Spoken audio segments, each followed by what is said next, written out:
તો ગાઈઝ આજે લાગે છે આખા નોર્થ બેનું મોટિવેશન ખાલી તમારા ભાઈ જોડે જ છે. તમારો ભાઈ એટલે કે હું. કેમ કે હું તમને બતાવું, હું અત્યારે છું જીમમાં રાત્રે 2 વાગે, બરાબર? અને આખા જીમમાં હું એકલો છું, મારી જોડે બી કોઈ જ છે નહીં. તો વસ્તુ તો એ જ થયું ને કે સૌથી વધારે મોટિવેશન મારી જોડે જ હશે. પણ હું તમને એક વસ્તુ કહી દઉં, તમારી જોડે ટાઈમ હોય ને, તમે કેનેડામાં હો કે કોઈ બી કન્ટ્રીમાં હો, ટાઈમ હોય તો જીમમાં જતું આવવાનું. બહુ મસ્ત ટાઈમ બી પાસ છે, તમારી બોડી બી બની જાય. હું તમને છેલ્લે ખાલી એક જીમનું વોક થ્રુ બતાવી દઈશ. એમ તો વોક થ્રુ એવું કંઈ છે નહીં, એનો આપણે અલગ વિડીયો બનાવવાનો જ છે, બરાબર છે? ઉપર બી બતાવી દો. આવું અમારું જીમ છે અહીંનું, બરાબર? અહીંયા આગળ બધા ટ્રેડમિલ ને એવું બધું છે. અહીંયા આગળ ડમ્બલ ને એવું બધું છે.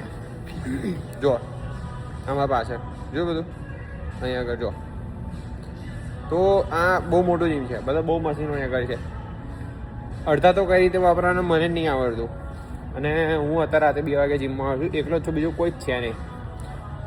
આખા નોર્થવેનું મોટિવેશન મને જ મળી ગયું છે.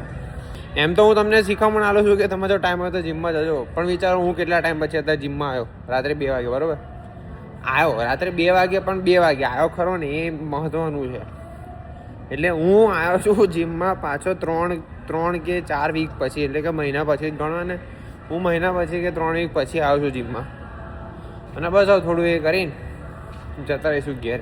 એમ તો હું ક્યારનો આવ્યો છું, અત્યારે નહીં આવ્યો. હું 12:30 ઘેરથી નીકળ્યો, અત્યારે 2 વાગ્યા છે. હવે ઈચ્છા છે હજુ થોડું અડધો કલાક જેવું ખેંચી નાખું, ફરી ઘેર. મળીએ, ટાટા.